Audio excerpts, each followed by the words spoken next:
포도주 틀에 소출같이 두리니 너희와 너희의 권속이 어디서든지 이것을 먹을 수 있음은 이는 회막에서 일한 너희의 보수임이니라. 너희가 그중 아름다운 것을 받들어 들인즉 이로 말미암아 죄를 담당하지 아니할 것이라. 너희는 이스라엘 자손의 성물을 더럽히지 말라. 그리하여야 죽지 아니하리라. 아멘. 18장은 이 17장하고 연결해서 읽어야 됩니다. 17장에는 각 12지파의 지팡이를 갖다 놓았더니 그 중에 아론의 지팡이에서 싹이 난 것을 보게 되는 거죠. 한마디로 말해서 죽었던 것에서 생명이 피어난다. 즉 생명이라는 관점을 가지고 18장을 봐야 됩니다.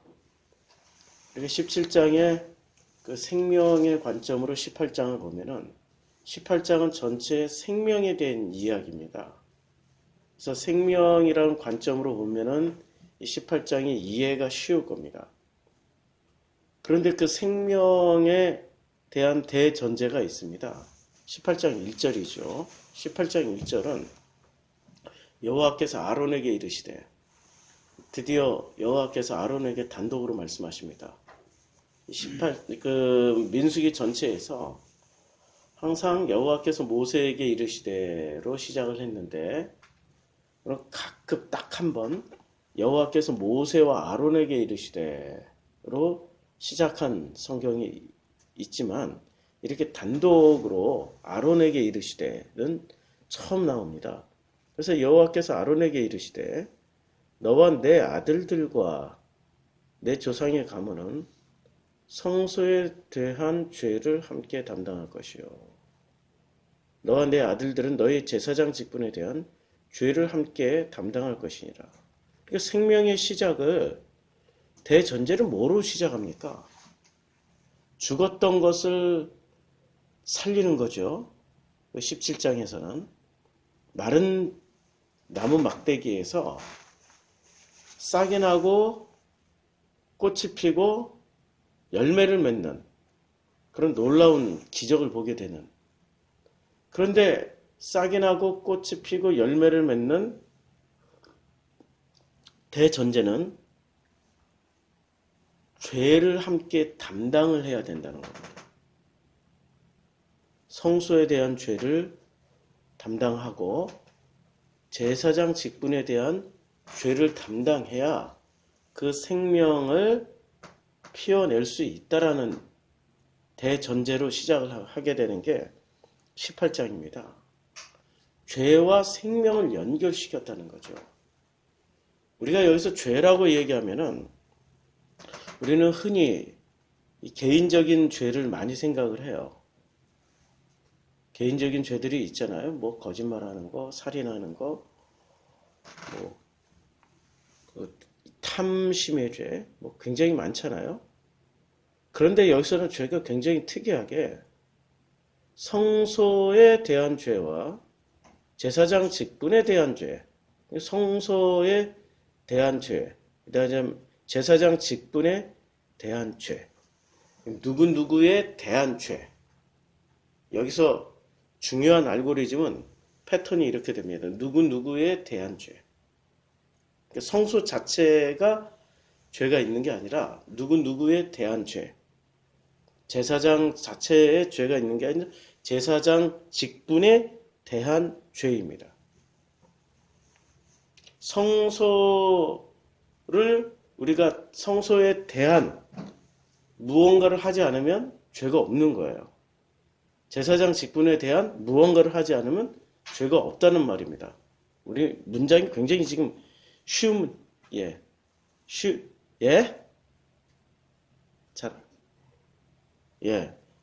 무슨 자꾸 말을 거두니까. 자, 이렇게 그 죄라는 게 우리가 흔히 생각하는 그런 죄가 아니라는 거예요, 지금. 생명에 관련된 죄는 생명을 담당하게 되는 그것에 대한 죄를 지금 말씀하고 있는 거죠. 우리가 예수님의 십자가 대속죄라고 십자가의 대속에서 우리의 죄를 감당하셨다라고 말씀하실 때 예수님이 마치 나의 모든 자범죄까지 내가 짓고 있는 거짓말한 죄, 탐심의 죄, 무슨 음란의 죄, 살인의 죄, 거짓말한 죄 그런 죄를 다 감당했다고 생각하는데 예수님이 감당하신 죄는 어떤 죄일까요? 이 민수기에 나옵니다. 성소에 대한 죄와 그 다음에 제사장 직분에 대한 죄를 담당하셨다는 겁니다. 이게 왜 중요하냐? 2절부터 나옵니다. 너는 내 형제 레위 지파 곧 내 조상의 지파를 데려다가 너와 함께 있게 하여 너와 내 아들들이 증거 장막 앞에 있을 때 그들이 너를 돕게 하라. 그러니까 이제 아론에게 하시는 말씀이에요. 너는 아론 너는 내 형제 레위 지파들을 데려다가 아론과 함께 있게 하며 아론과 아론의 아들들이 증거 장막 앞에 있을 때 그 아론의 아들들이 그리고 그 레위들이 아론 너를 돕게 하라. 레위인은 아론의 직무와 장막의 모든 직무를 지키려니와 성소의 기구와 제단에는 가까이 하지 못하리니 두렵건대 그들과 너희가 죽을까 하노라. 자, 레위인은 뭐를 맡는 거예요? 아론과 아론의 형제 레위인은 무엇을 맡냐면 증거 장막 앞에 있을 때 돕는 일을 하는 겁니다. 그리고 레위인은 장막의 모든 직무를 지키게 되는 겁니다. 그리고 성소의 기구와 장막의 모든 기구를 지키는데 성소의 기구와 제단에는 가까이 하지 못한다고 했어요. 이게 지금 앞뒤가 서로 안 맞죠? 가까이 할 수 있는데. 근데 두렵건대 왜냐하면 그들과 너희가 죽을까 하노라 라고 얘기를 했어요. 그런데 여기 18장 1절에서 여호와께서 누구에게 말씀하십니까? 아론에게 말씀하시죠. 아론이 그럴 만한 자격이 됩니까? 아론은 그럴 만한 자격이 안 되는 걸 우리는 출애굽 과정에서 충분히 봤어요. 송아지 우상 만든 사건의 주역이고 모세가 구스 여인을 취했다고 비난하는데 앞장섰고 그야말로 또 다른 아론의 아들들이 다른 불을 들이다가 또 죽임을 당했고 그야말로 아론은 이 본보기의 대상이 아니라 안 좋은 예의 또 대상이죠. 아론은 또 특별한 능력이 있었던 게 아니라 아론이 이렇게 쓰임을 받는 이유는 모세 때문에 쓰임을 받는 겁니다. 모세가 말이 어눌해요. 40년 동안을 이 미즈라임 말을 다 잊어버렸기 때문에 입술이 둔하여 말을 못하나이다 그랬더니 내 형 아론을 너를 대변인으로 세워줄게 라고 주님 말씀하셨잖아요. 말을 얼마나 잘했으면 모세의 대변인이 됐을까요? 말을 잘한다. 성경에서 정말 말 잘하는 사람이 누가 있었을까요? 성경 전체를 통틀어서 말을 아주 잘하는 사람. 언뜻 생각이 안 나죠? 성경에서 말을 제일 잘했던 사람이요. 야곱이라는 인물이 있었습니다. 말만 하면 다 속아 넘어갑니다. 말 이꼴, 말 잘한다 이꼴, 진실성이 별로 없다. 여실히 드러나는 거죠. 그런 사람들에게 지금 무엇을 담당하려고 하는 거죠? 17장에 이어서 연장선상에서 생명을 담당하려고 지금 주님이 이러한 직무를 주시는 겁니다. 그래서 이렇게 말씀하는 거죠. 제단에는 가까이 하지 못해. 왜냐하면 그들과 너희가 죽을까 하노라. 왜 죽게 되는 거죠? 이 제단에는 하나님의 임재가 이 모든 이 성막 자체가 하나님의 임재의 상징이지 않습니까? 임재의 상징. 하나님을 직접 대면하는 일은 죽는 일일 수도 있기 때문에. 자, 5절. 이와 같이 너희는 성소의 직무와 제단의 직무를 다 하라. 가까이 하지 못할 것이라 해놓고 5절에서는 직무를 다 하라라고 또 말씀하고 있습니다. 그러니까 앞뒤가 서로 안 맞아요. 그리하면 여호와의 진노가 다시는 이스라엘 자손에게 미치지 아니할 것이다 라고 말씀하고 있습니다. 우리가 이 본문 성경을 살짝 바꿔가지고 세 번역으로 읽으면 좀 분명해집니다. 제가 세 번역으로 띄워놓을게요. 자, 5절에 이렇게 번역이 되어 있습니다. 성소 안에서 하는 일, 제단에서 하는 일은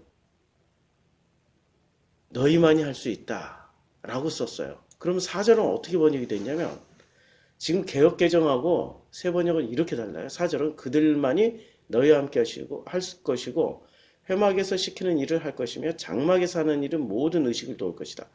다른 사람은 너희에게 접근할 수 없다입니다. 지금 개역개정은 어떻게 되어 있죠? 접근하면 죽어 라고 번역을 했는데 새 번역은 다른 사람은 너희가 하는 일에 접근할 수 없어. 이런 얘기입니다. 그래서 5절에 성소 안에서 하는 일, 제단에서 하는 일은 누구만 할 수 있어요? 아론과 그의 자손들만 할 수 있다는 얘기입니다. 그래야만 이스라엘 자손에게 다시는 진노가 내리지 않겠다라고 말씀하고 있습니다. 그러니까 이스라엘 자손이 그동안에는 어떤 상황이었어요? 하나님의 진노만 받던 상황이었습니다. 많은 사람들이 죽임을 당했어요. 그 죽임을 당하던 이스라엘 자손들을 대신해서 지금 누가 뽑힌 겁니까? 아론과 그의 자손들이 뽑힌 거죠. 아론 그 레위와 특별히 아론의 자손들이 뽑힌 겁니다. 그러니까 여기서 선택당한 거는 좋은 일인가요? 별로 안 좋은 일인가요? 별로 안 좋은 거죠. 지금 진노를 다시 내리지 않게 하기 위해서 선택당한 거는 희생양이 된 거기 때문에 이게 특별한 사명이 없이는 희생양이 된다라는 게 굉장히 사명 감당하기 힘든 거죠. 그런데 그것을 특별한 사명으로 감당하면은 참 감사한 일인 거고요. 이게 지금 관점의 차이가 18장 5절입니다. 6절. 나는 이스라엘 자손 가운데서 너희 친족인 레위 사람을 너희에게 줄 선물로 선택하였다. 그러니까 이스라엘 자손을 위해서 누구를 선택한 거예요?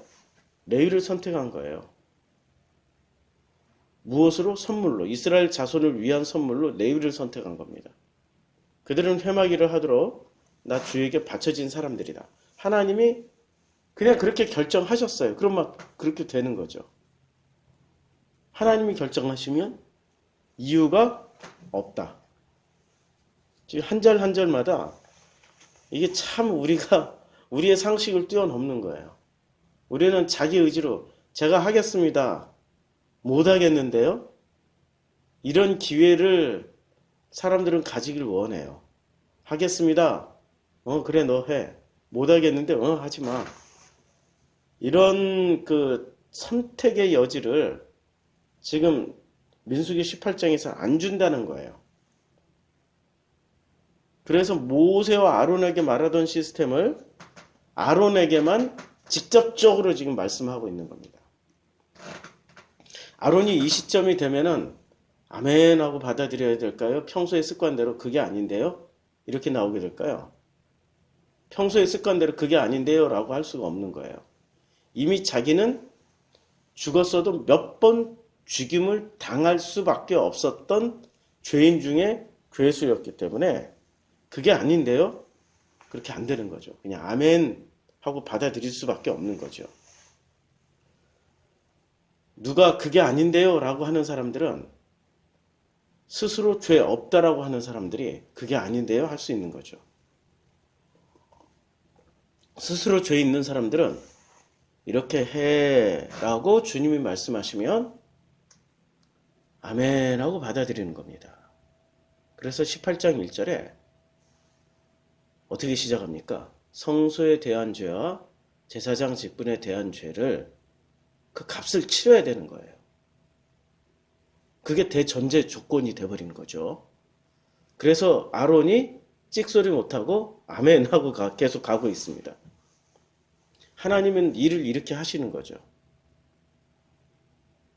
당신이 선택한 사람은 그렇게 죽을 죄를 지어도 하나님은 살려놓으시고 끝까지 아멘 할 수 있도록 기다리시는 거죠. 신약 성경에 보면 이런 사람이 대표적으로 등장하는데 그게 바로 베드로 아닙니까? 요한복음 1장에서 예수님의 제자가 됐다가 누가복음 4장 5장에서 도망갔다가 마가복음 1장에서 갈릴리 바닷가로 또 도망갔다가 갈릴리 바닷가에서 예수님이 불렀다가 또 다시 바다 한가운데서 불렀다가 또 다시 모든 사람이 주를 버릴지라도 요한복음 6장 영생의 말씀이 주께 있사오니 저는 절대로 주를 배신하지 않고 영원히 따르겠습니다 했다가 어떻게 됐습니까? 닭 3번 울기 전에 또 홀라당 배신하고 이게 바로 베드로였습니다. 그 전에 베드로는 이렇게 저렇게 하면은 아멘 했습니까? 아멘 하지 않았습니다. 예수님한테 많이 혼났어요. 어린아이들이 내게 오는 걸 막지 마. 라고 누구를 꾸짖었어요? 제자들을 꾸짖었죠. 그 중에 제자 대표 베드로가 엄청 혼났죠. 베드로는 예수님과 사람들 사이에서 자기가 뭐가 된 것처럼 마치 나를 거치지 않고서는 예수께로 갈 수 없어 라고 자기가 중간다리 역할을 하려고 그랬는데 그때마다 예수님한테 혼납니다. 그때마다 혼날 때는 몰랐는데 언제 깨닫습니까? 자기가 절대로 예수와 사람들 사이에 중간 매개차 역할을 할 수 없다라는 거 언제 드디어 깨달아요? 3번 부인하고 나서 그리고 나서 밖으로 나가 슬피 울며 회개할 때 그때 깨닫는 거죠. 그리고 부활하신 예수님 만났을 때 내 양을 먹이라 라고 말씀하실 때 아무 소리 못하고 그냥 아멘 아멘 하고 받아들이는 거 아닙니까? 지금 우리 하나님이 일하시는 방식이 이렇습니다. 아론에게도 똑같이 적용을 하는 거죠. 7절 그러나 제단과 관련된 일이나 휘장 안에서 일을 하는 제사장 직무는 너와 너에게 딸린 아들들만이 할 수 있다. 누구만 할 수 있어요? 지금 이 어른들이 하는 게 아니에요. 1세대가 하는 게 아니고 2세대가 한다는 얘기입니다. 너희 제사장 직무는 내가 너희만 봉사하라고 준 선물이다. 다른 사람이 성소에 접근하면 죽임을 당할 것이다. 지금 아들들만 할 수 있는 거예요. 지금 아론이나 이 모세와 같은 이런 어른들이 하는 게 아니라 이제 다음 세대가 하는 거죠. 아론의 자손들을 선택하긴 했어요. 그런데 아론은 이 전체적인 일을 총괄하는 것 뿐이고 실제 일은 아들들만이 할 수 있는 겁니다. 8절 주님께서 아론에게 말씀하셨습니다. 내가 제물로 받은 것 이스라엘 자손이 거룩히 구별하여 나에게 바치는 것은 모두 너에게 준다. 나는 그것들을 너와 너의 아들들의 몫으로 언제나 지켜야 할 규례로 준다.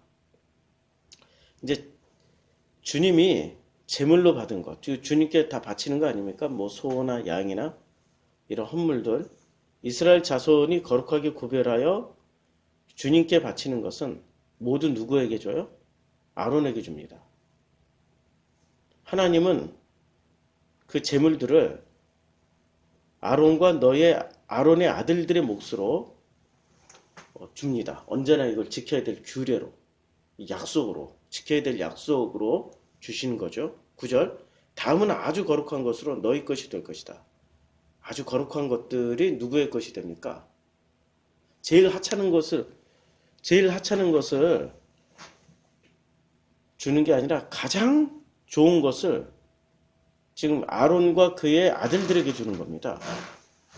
그들이 바친 모든 제물, 이스라엘 사람들이 바친 모든 제물, 곧 이스라엘이 나의 것이라고 하여 나에게 바친 모든 곡식 제물과 그들이 바치는 온갖 속죄 제물과 그들이 바친 온갖 속건 제물 가운데서 불태워서 바치고 남은 것은 아주 거룩한 것으로서 너와 너의 자손이 받을 몫입니다. 이게 레위가 먹고 사는 비결이에요. 레위는 12지파 땅을 배분받을 때 레위는 땅을 배분받지 못했어요. 그러면 땅을 배분받지 못했으면 어떻게 먹고 살죠? 이걸로 먹고 사는 거예요. 성소에 이 성막에 와서 제물을 바치고 남은 걸 가지고 먹고 사는 거죠. 근데 그 제물을 바치는 규정이 이렇게 나옵니다. 11절 다음은 너희 것이다.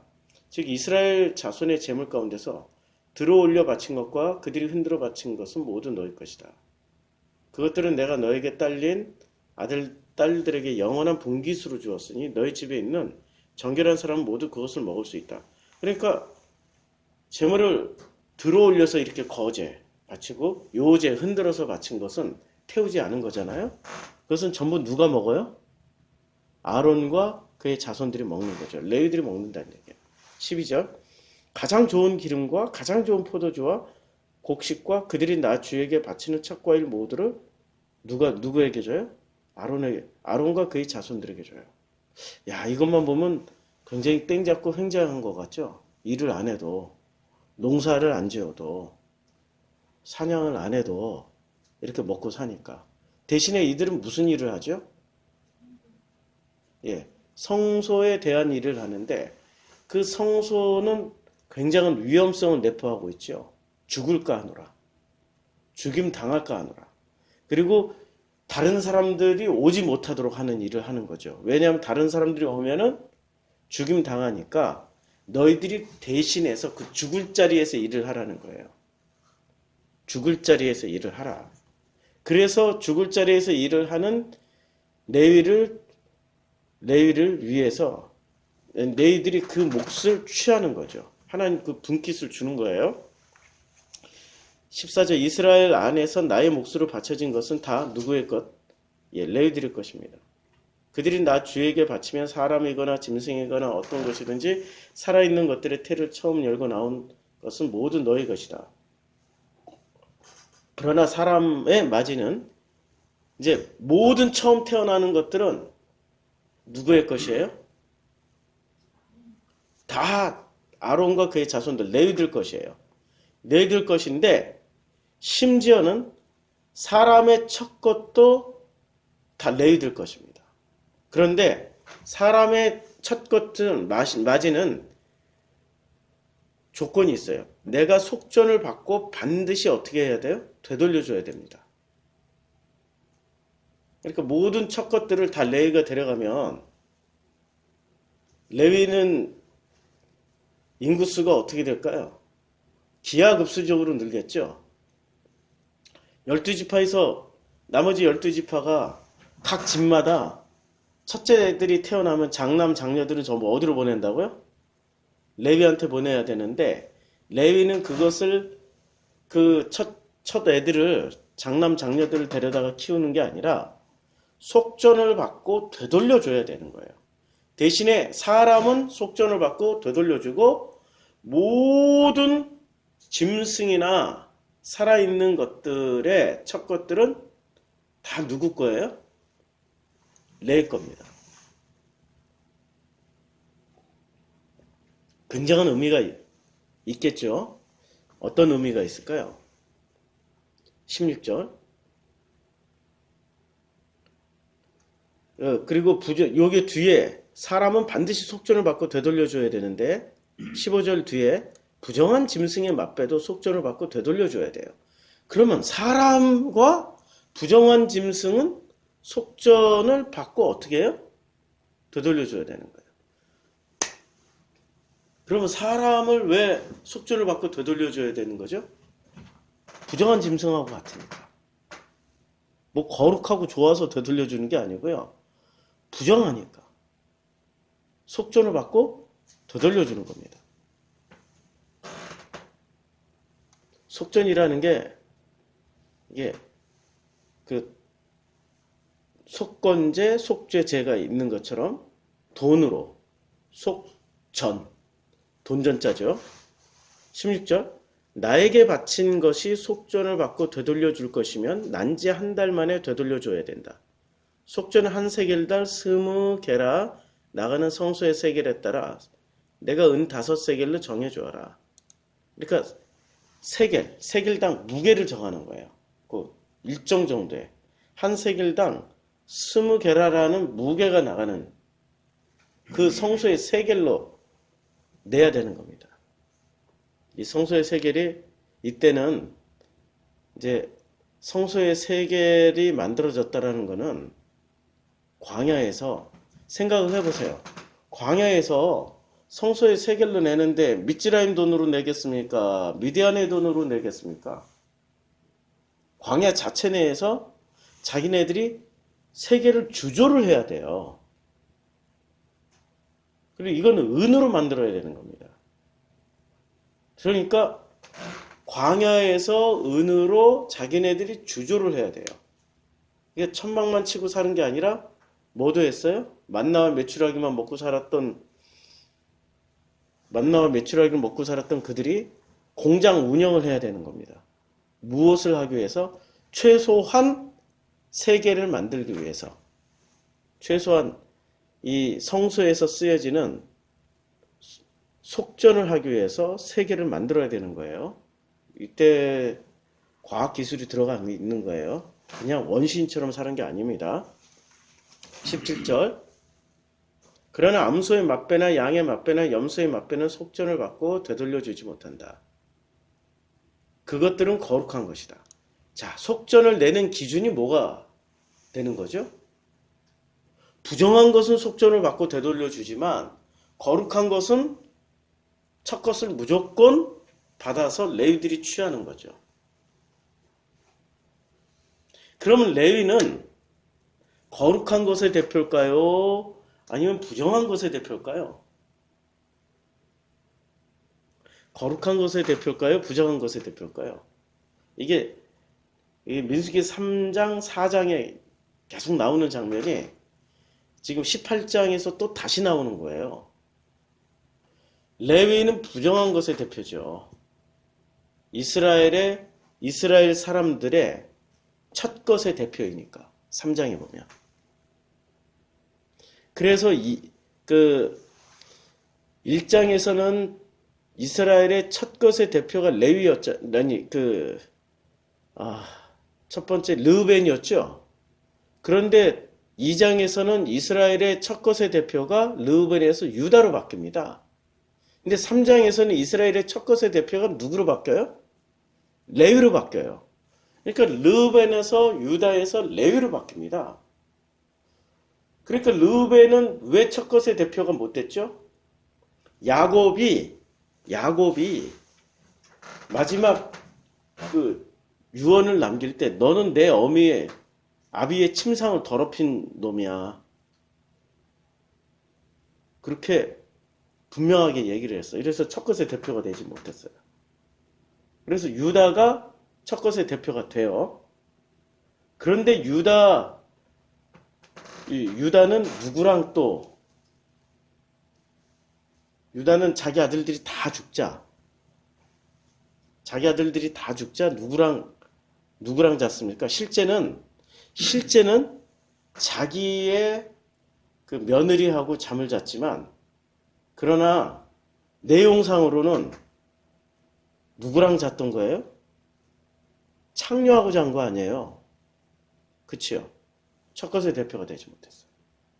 그러니까 모든 첫 것들은 지금 1장에서의 첫 것 르우벤은 침상을 더럽힌 자, 2장은 하지 말라고 했던 짓을 했던 자, 이게 3장의 레위가 첫 것의 대표, 이 둘의 1장, 2장의 대표로 레위가 선택받을 때는 부정한 것의 대표로 레위가 선택당한 겁니다. 그래서 이게 우리가 기준이 머리를 잘 써야 돼요. 거룩한 것, 하나님은 거룩한 것을 받을까요? 부정한 것을 받을까요? 하나님은 거룩한 것을 받으실까요? 부정한 것을 받으실까요? 하나님은 거룩한 것을 받으세요. 그런데 레위에게는 거룩한 것을 받아 먹으라고 그랬어요? 부정한 것을 받아 먹으라고 그랬어요? 레위에게.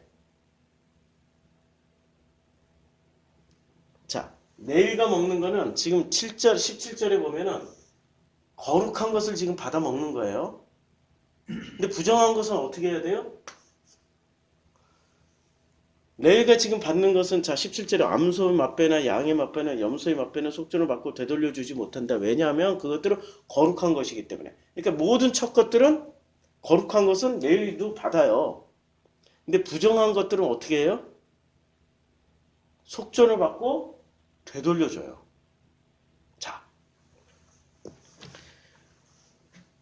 거룩한 내 자녀가 만약에 거룩해가지고 내가 나에게서 태어난 모든 우리 집안이 전체가 거룩해요. 이제 이때 당시로 되돌아가서 민수기로 되돌아가서 다 거룩해졌어요. 거룩해져가지고 장남, 장녀, 그 다음에 우리 집에서 태어나고 있는 모든 양과 소와 모든 짐승의 맛배들은 이렇게 갖다 바쳤더니 어떻게 돼요? 거룩해가지고 레위가 홀라당 다 받아 먹어버려. 이게 희극일까요? 비극일까요? 비극이 돼버리는 거죠. 이게 지금 아이러니가 들어가 있는 거예요.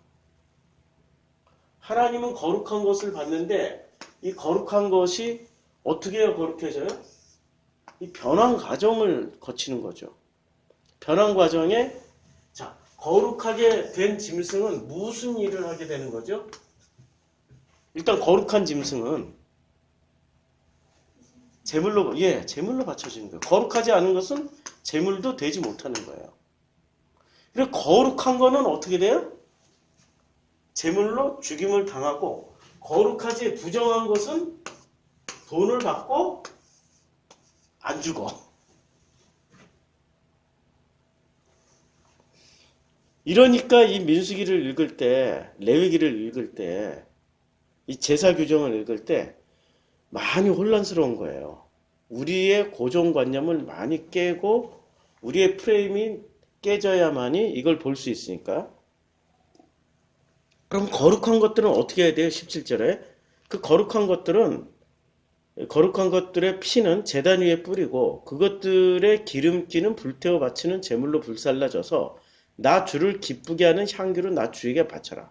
그런데 주님은 지금 뭐를 받으세요? 고기를 받아요? 기름과 피만 받아요? 고기를 다 태우는 것도 있지만 지금 17절에 보면은 기름하고 피만 받아요. 그럼 고기는 누가 먹어요? 레위가 먹어요. 레위가.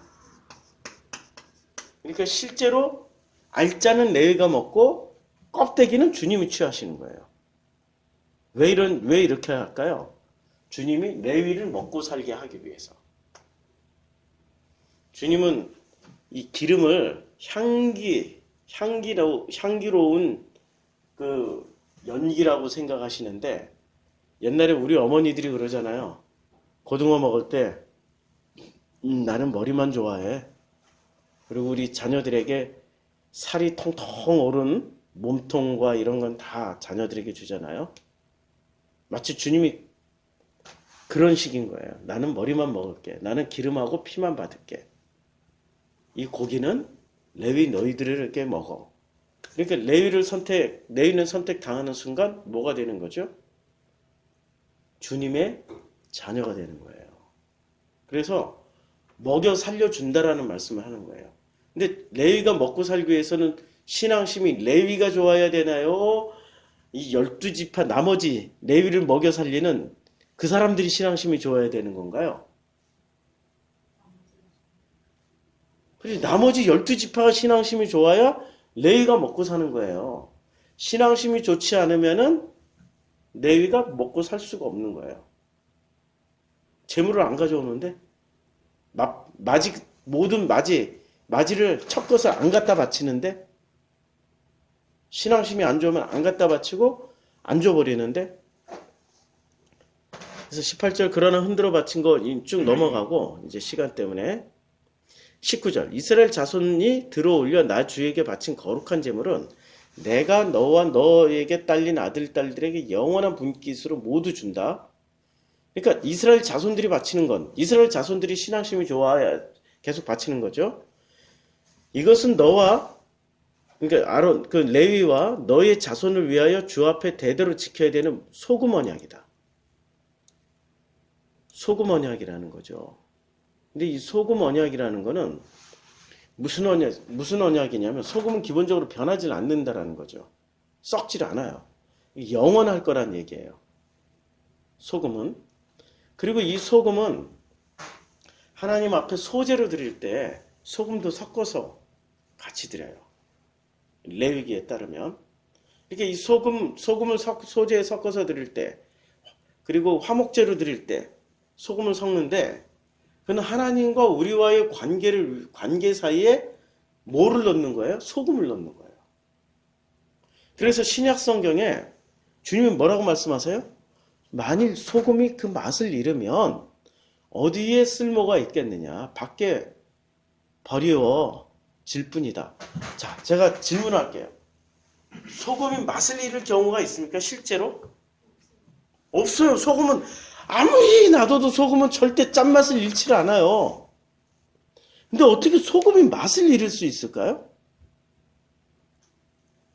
우리는 소금이 맛을 잃는다라는 말씀에 그냥 실제로 소금도 지 짠맛을 잃어버릴 때가 있나 보다. 우리는 그렇게 믿음이 좋아가지고 아멘하고 받아들이죠.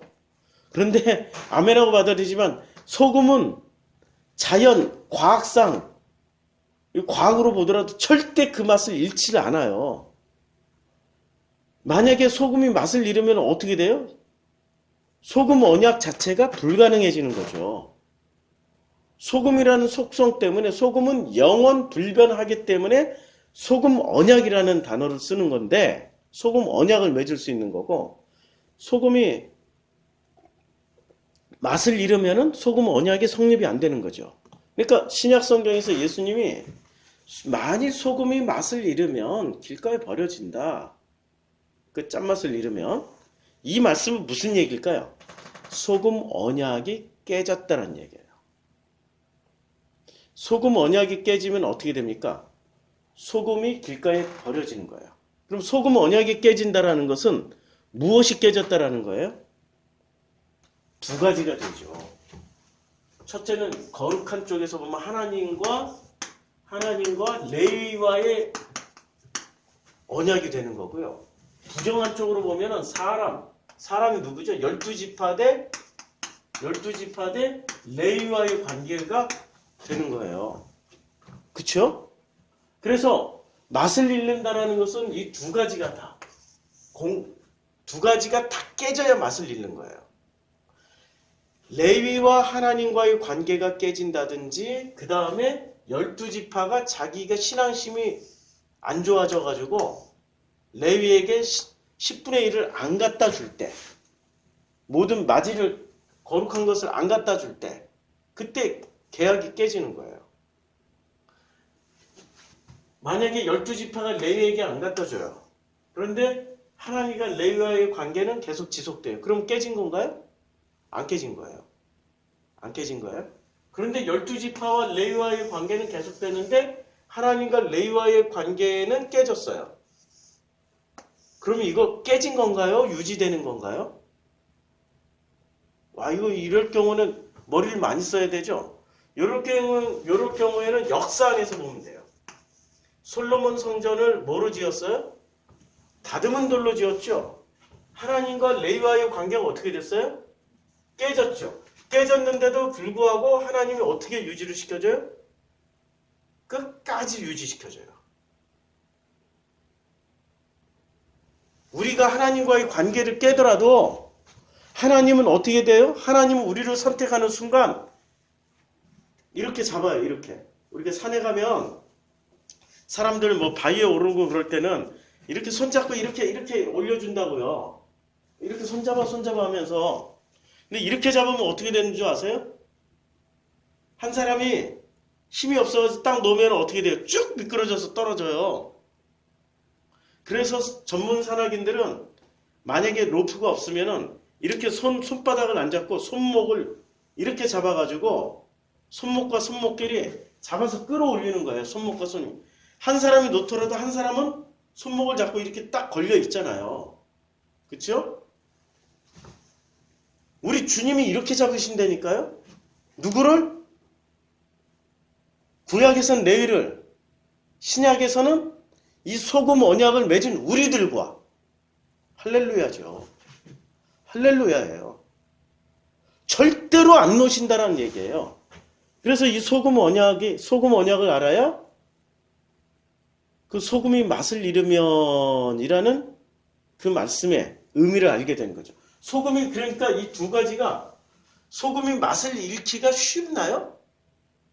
이 관계를 보니까 불가능해 갖고. 왜냐하면 하나님이 우리 손을 절대로 안 놓을 거니까. 우리 손을 절대로 안 놓을 거니까. 자, 주님께서 20절 말씀하십니다. 너는 그들의 땅에서 아무런 유산도 없다. 그들과 더불어 함께 나눌 몫이 너에게는 없다. 이스라엘 자손 가운데서 내가 받은 몫, 내가 차지할 유산은 누구예요? 오직 주님이라고 말씀하시잖아요. 읽어봐요. 여기서 받을 몫은 없어요. 이 사람들이 신앙심이 없어서 안 줄 때도 있어요. 못 받을 때도 있어요. 그런데 오직 레위가 받을 유산은 누구라고요?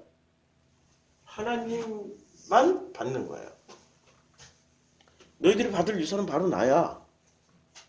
20절. 그래서 주님이 이렇게 말씀하십니다. 나는 레위 자손에게 이스라엘 안에서 바치는 열의 하나를, 이 11조예요. 열의 하나를 모두 그들이 받을 유산으로 준다. 열의 하나로 다 주겠다는 얘기예요. 그래서 11조의 유래가 이렇게 되는 겁니다. 11조는 누구 때문에 생겨난 겁니까? 레위. 그럼 레위는 어떤 일을 하기 때문에 11조를 받을 자격이 되는 거예요?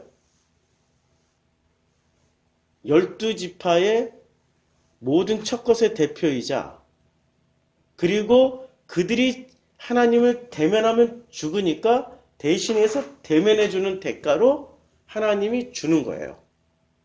이게 소금 언약의 내용물입니다. 소금 언약의 내용물. 그러니까 11조 논란이 뜨겁죠.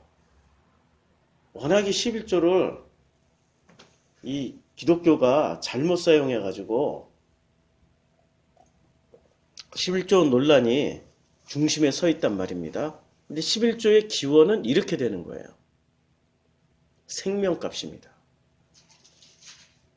자신들의 생명의 값을 11조라 하면서 내면서 언제나 내 생명을 내 첫것, 모든 첫것의 대표로 11조, 그 다음에 자기 생명을 대신하는 대가로 11조를 내는 거예요. 그 일을 레위가 담당하니까.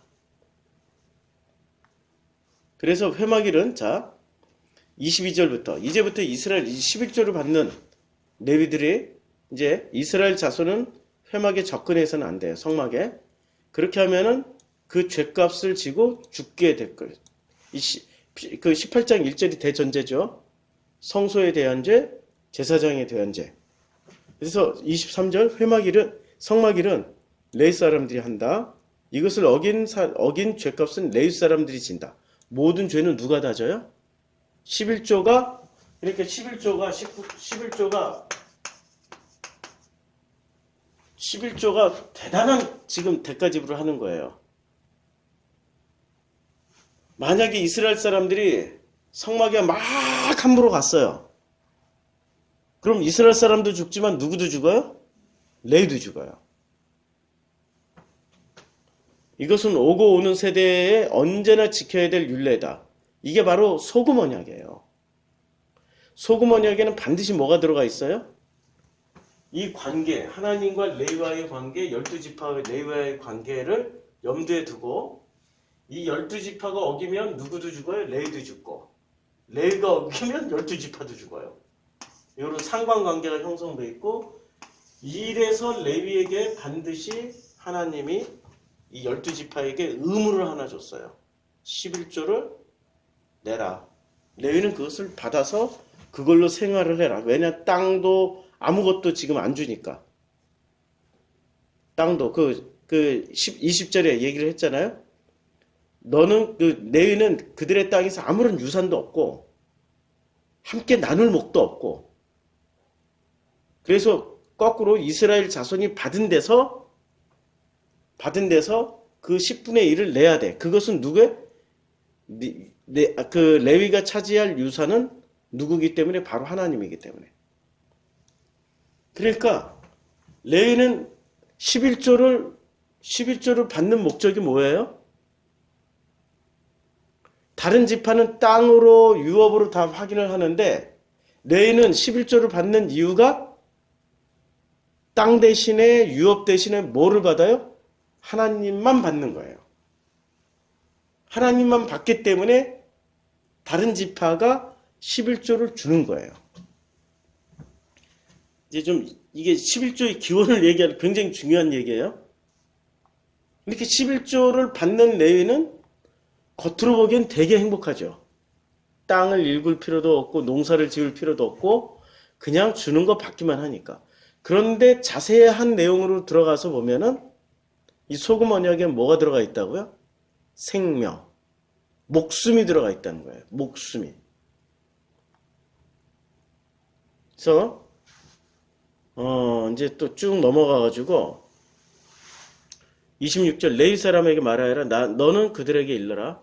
이제 아론에게 말하는 거예요. 아론아, 이스라엘 자손에게서 하나님이 아론의 자손들에게 유산으로 주는 열의 하나 11조를 받을 때는 너희는 열의 하나 11조에 받은 것에서 10제목, 그러니까 그 11조의 11조를 주께 바치는 거예요. 11조의 11조를 누가 받아요? 하나님이 받는 거예요. 그러니까 이 11조를, 최초의 11조는 누가 하는 거죠? 12지파가 하는 거예요. 그리고 요 하나님께 드리는 11조는 누가 해요? 레위가 하는 거예요. 12지파는 11조를 레위에게 하면 레위는 그 11조를 누구에게 해요? 하나님께 드리는 겁니다. 하나님께. 그래서 나는 레위가 바치는 그 제물을, 이제 11조에 11조를 바치는 그 제물을 너희가 타작마당에서 떼어낸 곡식처럼 포도짜는 틀에서 떼낸 포도처럼 여길 것이다. 그러니까 11조에 11조를 받을 때, 그러니까 하나님은 이스라엘 백성이 바치는 11조를 다이렉트로 받지 않고 그 11조를 받는 거예요. 레위를 통해서 받을 때 어떻게 받으신다고요? 기분 좋게 받나요? 기분 나쁘게 받나요? 여기서 보면 타작마당에서 떼어낸 곡식처럼, 타작마당에서, 그 다음에 포도 틀에서 떼낸 포도처럼. 타작마당에서, 이 문장을 잘 봐야 돼요. 우리 고정관념을 빼고 타작마당에서 알곡을 다 털면은 뭐가 떨어져요? 네 곡식이 낯가리를 들고 타작마당에 때리잖아요. 그러면은 맞고 나서 턱 떨어지는 게 뭐죠? 알곡이 떨어지죠. 포도즙 틀에서 꽉 짜면 포도주가 쭉 나오죠. 그걸 받는다는 얘기일까요? 아니면은 타작마당에서 이렇게 진이겨진 것들을 마당에서 떼어낸 곡식, 포도 짜는 틀에서 떼낸 포도주, 또 어떤 걸 받는다는 얘기예요? 진이겨진 걸 받는다는 얘기예요. 그러니까 주님은 11조에 11조를 받는 목적이 뭐죠? 아까 고등어 원리하고 똑같은 거예요. 내가 제일 좋은 것을 취하는 게 아니고 제일 보잘것없고 하찮은 것을 내가 취하는 거야. 나는 어머니가 그러잖아요. 나는 고등어 머리만 좋아해. 통통하고 살이 많은 건 너희가 먹어. 하나님은 끝까지 정말로 사랑이라는 관점으로 지금 이렇게 말씀하고 계시는 거예요. 근데 사람들이 이런 걸 오해를 하니까 언제나 어떻게 합니까? 그러니까 28절 이렇게 다시 또 설명해. 이렇게 너희는 이스라엘 자손에게 받는 모든 것에서 열의 하나를 떼어 나 주에게 들어올려 바치는 제물로 드리고 나 주에게 드린 그 제물은 제사장 아론의 몫으로 돌려라. 그러니까 11조로 이렇게 넘어가면 어떻게 되는 거예요? 11조를 아론의 몫은 뭐예요?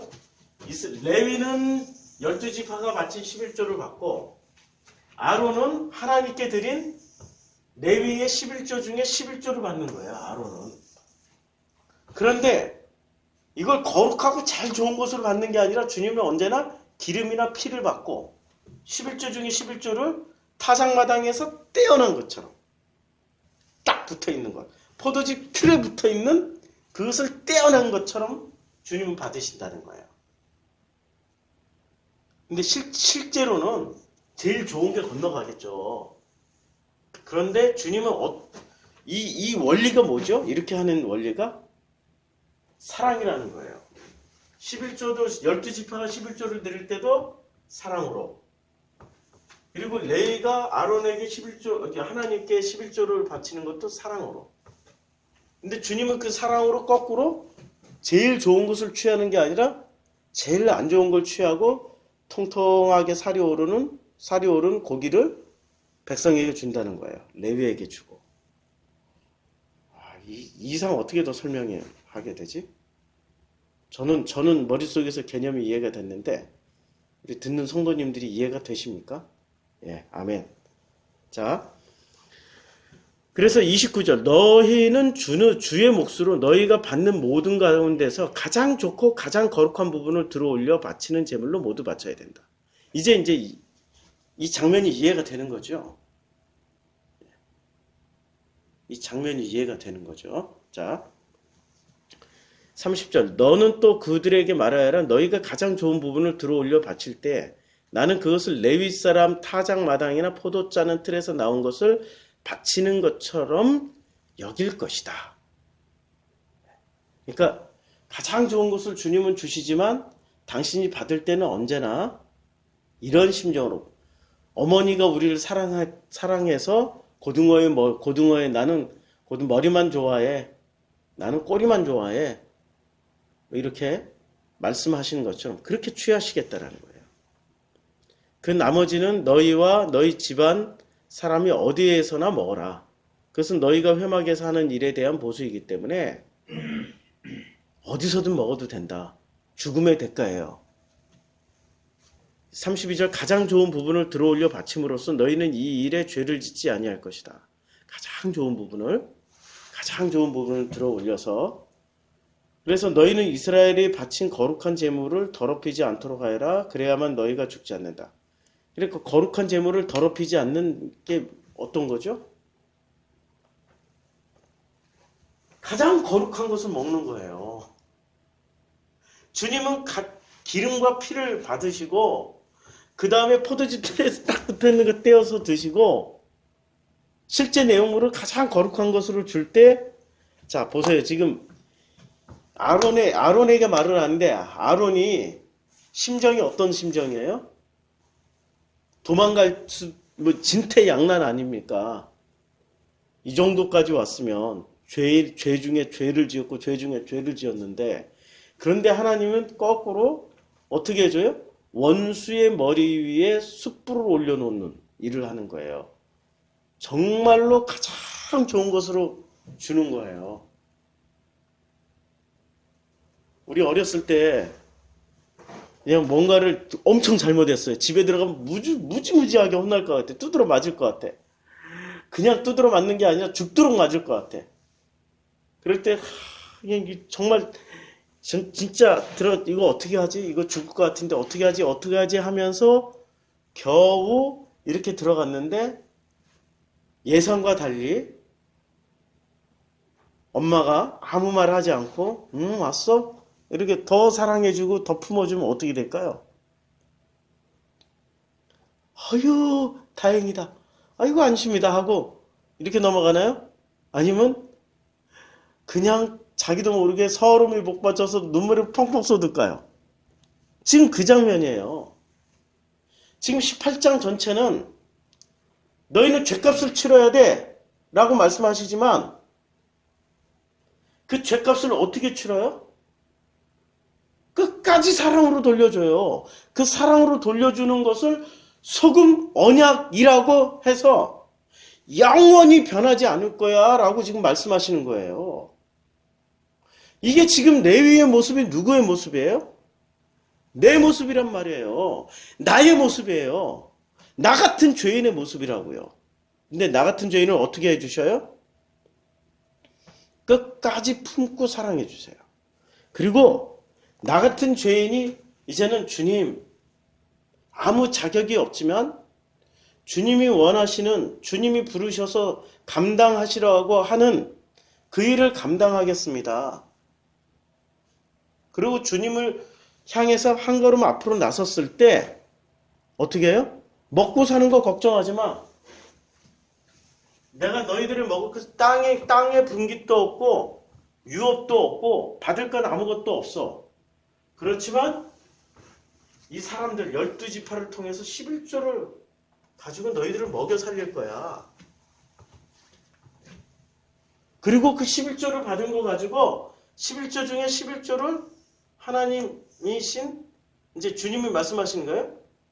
하나님이신 나에게 하나님에게 바쳐봐.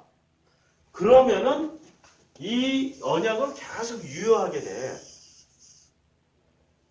우리가 하나님의 사명 아니 진짜 이 복음 안에 들어오면 무엇을 먹을까 무엇을 입을까 염려하지 마.